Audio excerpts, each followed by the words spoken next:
turakwitabye karame nyagasani, kwitabira ingoma y'urukundo karame karame nyagasani, dore twaje ku izina ry'Imana Data na Mwana na Roho Mutagatifu, amen. Amahoro bana b'Imana, nimuhumure, Imana iradukunda, ije kudukiza kuri uyu wa kane w'icyumweru cya 32 mu byumweru bisanzwe, tariki 27 Ugushyingo 2025.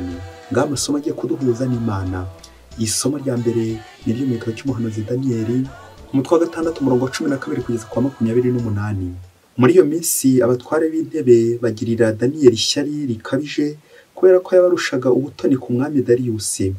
Umunsi umwe Daniyeli ari mu cyumba cy'asenga kandi asingiza Imana ye nk'uko yari asanzwe abigenza, abo bantu basanga ariho asenga kandi atakambira Imana ye. Baragenda basanga umwami bamwitsa rya tegeko rigenga umuziro, bagira bati: mbese harya shobuja, si wowe ubwawe washyize umukono ku nyandiko y'itegeko rigenga umuziro ivuga ko mu minsi 30 umuntu wese uzagira ikindi asenga cyaba Imana iyo ari yo yose cyangwa umuntu uretse wowe wenyine shobuja azajugunywa mu rwobo rw'intare? Umwami arabasubiza ati: nta kindi rwose, niko byemejwe hakurikije itegeko ridahinduka ry'Abamedi n'Abaperisi. Ubwo rero babwira umwami bati: wa mugabo Daniyeli wo mu bazanywe bunyago bamwe mu gihugu cya Yuda ntakwitayeho na gato shobuja, ndetse n'umuziro washyizeho ntacyo umubwiye, asenga Imana y'inshuro 3 buri munsi. Umwami ngo yumve ayo magambo arababara cyane, ariko yemeza kurengera Daniyeli. Nuko kuva ubwo kugeza ko izuba rirenga akomeza guhihibikana ashaka uburyo yamukiza. Ariko abantu bihutira gusanga umwami, baramubwira bati: ubimenye neza rero shobuja, twakurikije itegeko ry'Abamedi n'Abaperisi, nta muziro cyangwa itegeko ryatangajwe n'umwami bishobora kuvuguruzwa. Nuko umwami ategeka ko bazana Daniyeli bakamujugunya mu rwobo rw'intare. Ariko umwami abwira Daniyeli ati: Imana yawe wakoreye ubudahwema niyo izagukiza. Bazaniwe rikingisha umuryango w'urwobo, hanyuma umwami ashyiraho ikashe ye n'iy'abatware be kugira ngo hatagira igihinduka kubakatiwe Daniyeli. Nuko umwami agarukiwe, asiba kuri ijoro ryose kandi yirinda n'inshoreke. Ubwo ariko ntiyatora agatotsi. Mu museke w'igicya umwami arabyuka yihutira kujya ku rwobo rw'intare. Ngo agere hafi ya rwa rwobo, ahamagara Daniyeli mu ijwi rishavuye agira ati: Daniyeli mugaragu w'Imana nzima, iyo Mana ukorera ubudahwema yaba se yashoboye kukuvana mu nzara z'intare? Daniyeli asubiza umwami ati: uragahora ku ngoma shobuja, Imana yanjye yohereje umumarayika wayo abumba urwasa rw'intare, ntizagira icyo zintwara kuko nabaye ndacumura mu maso y'Imana, kandi nawe shobuja nkaba ntacyo nagucumuyeho. Nuko umwami asabwa n'ibyishimo byinshi, ategeka ko bavana Daniyeli mu rwobo. Bahera ko bavana Daniyeli mu rwobo, maze basanga ari mutaraga, abikesha ko yizeye Imana ye. Umwami atumiza ba bantu bareze Daniyeli, ategeka ko bajugunywa mu rwobo rw'intare, bo n'abana babo n'abagore babo. Igihe batari bashyika no hasi mu rwobo, intare ziba zabasamiye hejuru zirabahekenya. Nuko umwami Dariyusi yandikira imiryango yose, amahanga yose n'indimi zose, mbese abatuye ku isi yose ati: amahoro naganze muri mwe. Dore rero itegeko ntanze: abantu bo mu gihugu cyanjye yo kiva kikagera ntibatinye kandi bahe icyubahiro gikwiye Imana ya Daniyeli. Niyo Mana nzima kandi ihoraho iteka ryose, ingoma yayo ntizarimburwa bibaho, ubugenga bwayo ntibuzagira iherezo. Niyo irokora kandi igakiza, ikora ibimenyetso n'ibitangaza mu ijuru no ku isi, yakijije Daniyeli inzara z'intare. Iryo ni ijambo ry'Imana. Indirimbo idufasha kuzirikana isomo rya mbere turayisanga mu gitabo cy'umuhanuzi Daniyeli, umutwe wa 3 umurongo 68 kugeza ku 74. Ni mu muririmbire kandi murate iteka ryose, bitonyanga n'amahuhezi nimusingize Nyagasani, buhehere n'ubukonje nimusingize Nyagasani, ni muririmbire kandi murate iteka ryose. Rubura n'amahindu nimusingize Nyagasani, majoro n'amanywa nimusingize Nyagasani, rumuri n'umwijima nimusingize Nyagasani, ni muririmbire kandi murate iteka ryose. Mirabyo n'ibicu nimusingize Nyagasani, isi nisingize Nyagasani, ni muririmbe kandi murate iteka ryose. Nyagasani Yezu nabane namwe. Amagambo mu ivanjiri ntagatifu yanditswe na Luka, umutwe wa 21 umurongo wa 20 kugeza ku 28. Muri icyo gihe Yezu yabwiraga abigishwa by'ihindukira rye, arababwira ati: nimubona Yerusalemu ikikijwe n'ingabo, muzamenye ko isenywa ryayo ryegereje. Icyo gihe abazaba bari muri Yudeya bazahungire mu misozi, abazaba bari mu mujyi imbere bazawuvemo, n'abazaba bari ku gasozi ntibazawugarukemo, kuko izaba ari iminsi y'igihano, maze ibyanditswe byose bizuzuzwe. Hagwa abazaba batwite n'abazaba bonsa muri iyo minsi, kuko hazaba amakuba akomeye mu gihugu n'uburakari bukaze kuri uyu muryango.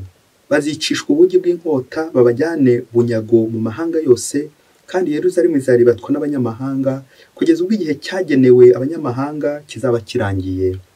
Hazaba n'ibimenyetso mu zuba, mu kwezi no mu nyenyeri, naho ku isi amahanga azakuka umutima kubera urusaku rw'inyanja n'imivumba yayo. Abantu bazicwa n'ubwoba, bahagarika imitima bitewe n'amakuba azaba yadutse munsi, kuko ibikomeye byo mu ijuru bizahungabana. Nibwo rero bazabona umwana w'umuntu aje mu bicu, afite ububasha n'ikuzo ryinshi. Ibi byose nibitangira kuba, muzubura umutwe mukomere, kuko uburokorwe bwanyu buzaba bwegereje. Iyo ni ivanjiri ntagatifu. Ibyo byose nibitangira kuba, muzubura umutwe mukomere, kuko uburokorwe bwanyu buzaba bwegereje. Amen, amen, amen. Bayoboke b'Imana, nimugire amahoro. Fungura buri munsi, ufungure buri munsi, ufungure abandi buri munsi, ijambo ry'Imana buri munsi, ineza y'Imana buri munsi. Buri munsi ubona Imana, buri munsi kandi uyereke abandi. Amasomo turi kuzirikanaho muri iyi minsi, icyumweru cya 34 mu byumweru bisanzwe, anacyo gisoza umwaka, ubwo gucyumweru gishe twahimaje umunsi mukuru wa Kristo Umwami, aho twumvaga ingoma zose. Iki cyumweru tukaba turi kuzirikana ku ngoma, ingoma za hano ku isi zizashira. Ibintu bizashira, abantu bazashira, hazasigara ubuntu bw'Imana, ingoma ya Kristo yo izira iherezo. Amasomo rero y'uyu munsi aratwerekeza kuri Kristo wawe ni tugomba gukorera ubudahwema. Mu migenzo itatu mbonezamana ariyo kwemera, kwizera n'urukundo, tujya kuzirikana kuri uwa kabiri witwa kwizera. Bayita nyine imigenzo mbonezamana kubera ko iyo ufite uboneza ku Mana, ugahagera, ugashikama, ukaguma mu Mana. Rero iyo migenzo tugiye kuyivugaho, ariko cyane cyane twibanda kuri uwo wa kabiri, kwizera, l'espérance. Iyo umuntu afite icyizere agera heza nyine. Iyo umuntu afite icyizere ntacika intege. Hari igihe ibitotezo biza, ibibazo bikaza, n'ibindi byinshi cyane biduhungabanya, ariko iyo ufite kwizera mu Mana ntacyo uba. Dusabe n'uno munsi kwizera Imana igihe duhura n'ibibazo, igihe turi mu kaga, buri gihe urangwe no kwizera. Umuntu wabuze kwizera, yewe no gupfa biba byegereje. Mu isomo rya mbere turuva mu kwizera kwa Daniyeli. Daniyeli batangiye kugirira ishyari kubera gukundwa, birangiye bamukatiye urwo gupfa, bamuroshye mu itanura, bamuroshye mu rwobo rw'intare, bibwira ko intare zigiye kumurya. Ariko dutekereze kuri no foto nawe, umuntu intare n'ubukana bwawe ko tuyizi, ariko yagera imbere ya Daniyeli ntigire ikimutwara. Daniyeli yagera imbere ntigire ikimutwara. Nta kindi cyari gihari Nyagasani ashaka gutwereka, iyo tumwiringiye, iyo tumwizeye, ntacyo tubura ku Mana, nta na kimwe atadukorera. Imbere y'ibibazo, imbere y'ibitotezo, imbere y'ishyari, imbere y'ubugambanyi, Nyagasani iyo tumwiringiye araturokora, yewe n'imbere y'urupfu. N'igihe turi imbere y'urupfu, Nyagasani nta kabuza araturokora. Icyo tubura kenshi ni ukumwizera. Byagezeho n'umwami Dariyusi ahinduka, ni uko yatangazaga iteka ngo bamuramye bamusingize, atangiye noneho abona ko Imana ihari, Imana nyamana, Imana ya Daniyeli. Nibwo noneho avuze ati koko iyi ngoma niyo itagira iherezo, ingoma y'Imana, ingoma ya Kristo. Iyo nizeye Kristo, iyo nizeye Imana, ntacyo naba. Iyo nizeye ubuvunyi bw'Imana, ntacyo naba. Kwizera Imana buri munsi. Ivanjiri turi kwakira muri iyi minsi nayo ni ivanjiri y'imperuka, aho twumva ibintu bizashira, abantu bashira, hasigara ubuntu bw'Imana. Yerusalemu twumvise izasenyuka, irerekeza ku ishira ry'isi n'ubundi. Yerusalemu, wa murwa, wa mujyi, ya ngoro yari yubatswe itaswe neza, ariko turumva ubuhanuzi bwa Yezu bwerekeza ko izasenywa, kandi abayituye bakajyanwa bunyago, bagatatanira mu mahanga. Ibirerekeza kwiyemera kwacu, ibyo dutunze. Ese amaherezo wari uzi ko bizashira? Bizashira nyine. Hagowe abazaba batwite n'abazaba bonsa muri iyo minsi. hari bamwe mu babyeyi bakumva iryo jambo bakavuga bati koko ndatwite, koko ndi konsa, ubwo nijye bari kuvuga. Gusesengura ino vanjiri, abahanga bemeza ko uku gutwita ndetse no kukonsa byerekeza ku cyaha. Utwita icyaha, konsa icyaha. Hagowe rero abo bose bazaba bafite icyaha baragitwaye mu nda zabo, hagowe bazaba bari guhibera icyaha, hagowe bose bazaba batwaye icyaha. Nawe nanjye twongere twibutse ko icyaha kidusenya. Igihe cyose utwitse icyaha, igihe cyose uri konsa icyaha, igihe cyose uri kugenda muri iryo raha umunyenga, n'ibyo byose bishavuza Imana, nawe uri kugenda usenyuka buhoro buhoro. Iyaba we nanjye twakwisukuraga tukareka Imana igatwigarurira, bityo natwe twoye konsa icyaha, twoye gutwita icyaha, ahubwo tugendere neza mu nzira za Nyagasani. Iyo bavuze ishira ry'isi, we nanjye byagombye gutubwiriza guhinduka buri munsi, tugahindukira Imana. Nuko iyo midugararo, ibyo bitotezo, ibyo bibazo byose nibiza, ibyo biza byose nibiza, bizagusange uri kumwe n'Imana, bizagusange ugifite kwizera, bizagusange uri mu Mana, ukomeye mu Mana. Ivanjiri yasoje neza itwibutsa ko Imana ariyo tugomba kwishingikirizaho kandi tukayizera. Bagize bati, ibyo byose nibitangira kuba, muzubura umutwe mukomere, kuko uburokore bwanyu buzaba bwegereje. Amen, amen, amen. Kwiringira Nyagasani, kwizera Imana no kumperuka, nizera ko Imana ari ubwishingizi bwanjye, ariyo muvunyi bwanjye. Buriya abantu ikintu tubuze gikomeye, hari igihe duhura n'ibibazo, nta na rimwe Nyagasani yigeze adusezeranya ko tuzabura ibibazo mu buzima. Tuzanasanga abantu uko barushaho kwegera Imana, yawe ugasanga abenshi niko barushaho guhura n'ibibazo, ibitotezo, agahinda, ubukene, inzara n'ibindi byinshi cyane bigenda bitwiroha. Ariko amaherezo uzatsinda, amaherezo ukuri kuzatsinda, amaherezo Nyagasani umwiringiye uzatsinda nta kabuza, kuko na Nyagasani yaratsinze. N'abamwiringira, abamwizera, nabo bazagira gute? Nabo bazatsinda. Mubyeyi, ibitotezo bijya bigufasha kumva ko Imana itigeze gutera, ko Imana ari ugomba kuyikomera no kuyiringira no kuyizera. Akenshi mu bibazo, mu bitotezo, dukunze guhungabana, tukagira ubwoba, tukajya kure y'Imana. Nyamara iri somo ry'umunsi niwo ribwira nanjye, humura, komera, kuko uburokorwa bwawe igihe nubona ibyo bitangiye kuba, uzamenye ko uburokorwa bwawe bwegereje. Nubona ibibazo bitangiye gukwisukaho, uruhuri, ibitotezo biraje, uri kurwana n'intambara nyinshi, uzakomere, kuko uburokorwa bwawe buzaba bwegereje. Wizere Imana. Umunsi umwe hirya kure cyane muri Afurika, ngo mu rugo rumwe n'umugabo n'umugore ngo bakundanaga cyane, bagasenga, bakubaha Imana. No ku gihe kiza kugera, bya bindi by'uko nyakibatara bushyitsi, rwa rugo ruza kugira ibibazo. Uko basengaga bitwara neza, ngo bari bafite ikibazo kiremereye cy'uko bari barabuze urubyaro. Bagahora basenga ariko ntibicamo, bagahora basenga ariko ntibikunde. Muri icyo kigeragezo ngo hari abandi basenganaga nabo bakaza kubasura.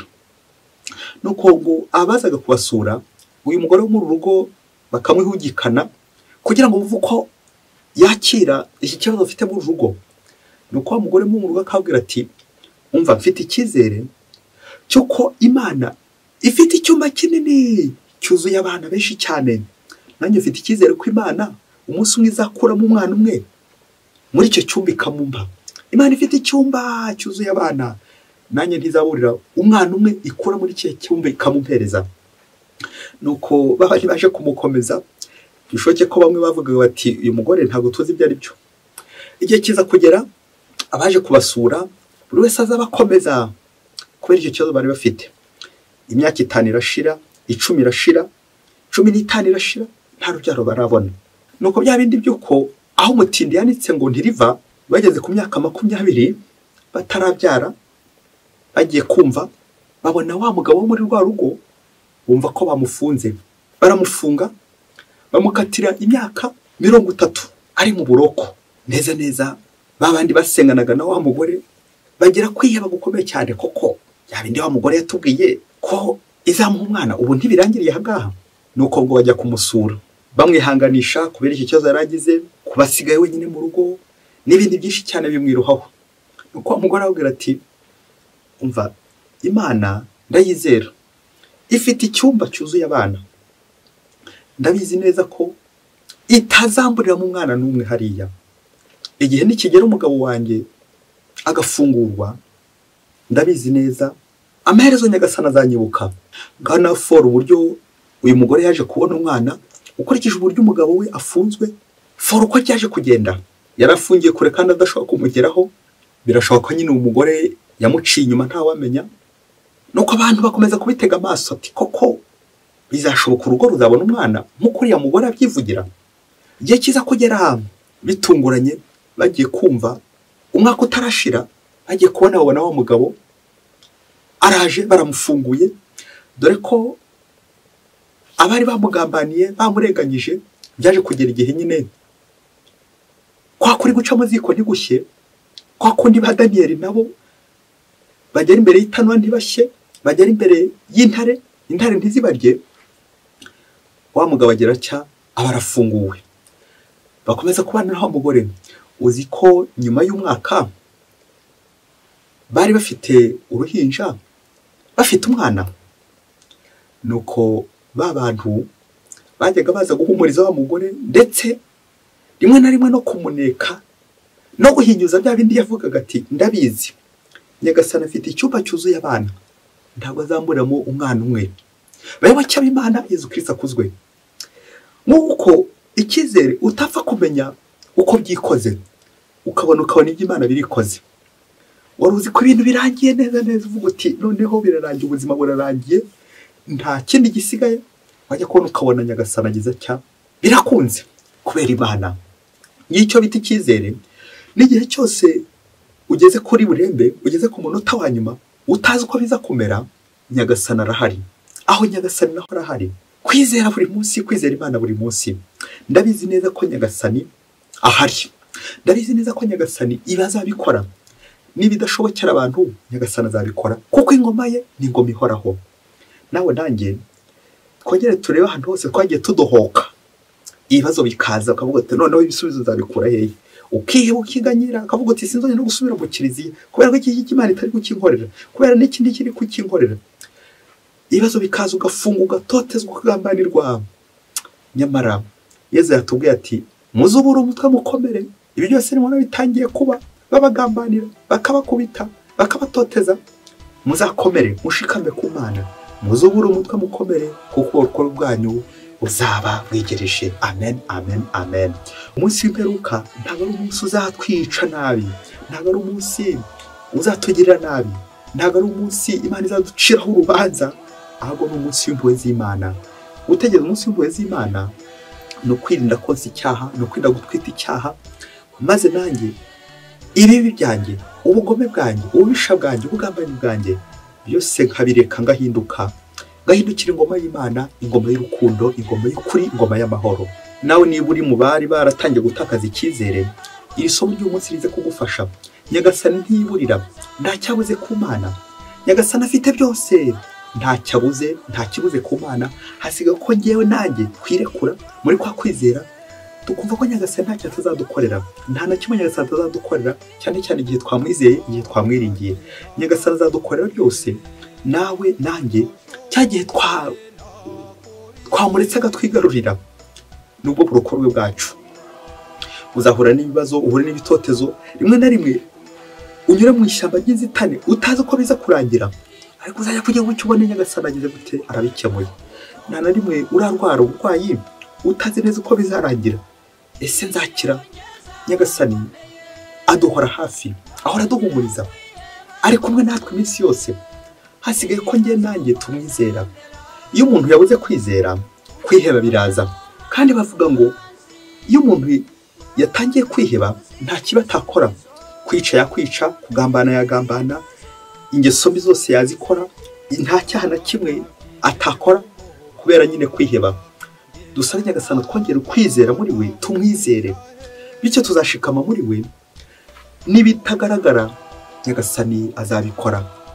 Nibitadushobokera twebwe abana b'abantu, Nyagasani azabikora. Icyo tubura, nanjye mbura, nawe ubura, bishoboka ko tubura kwizera.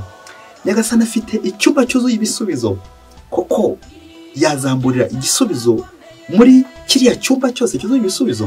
icyo cyumba rero nta kindi ni kiliziya y'Imana tugomba kujyamo buri munsi tukaharongera imbabazi z'Imana, ibisubizo by'Imana buri munsi. Ese uracyakandagira mu kiliziya ni umutima wawe, wa mutima handi duhura n'Imana, ryajwe n'imbere kubwira ati iki ni cyiza gikora, iki ni kibi kireke, tugahura n'Imana, tugasabana n'Imana, tukarongera ibisubizo ku Mana. Uracyahura n'Imana, nuhura n'Imana uzakomera ushikame kubera Imana. Mwese Imana ibaho umugisha, Imana Data na Mwana na Roho Mutagatifu, amen. Padiri Masomo Ladislas wa Diyosezi ya Cyangugu.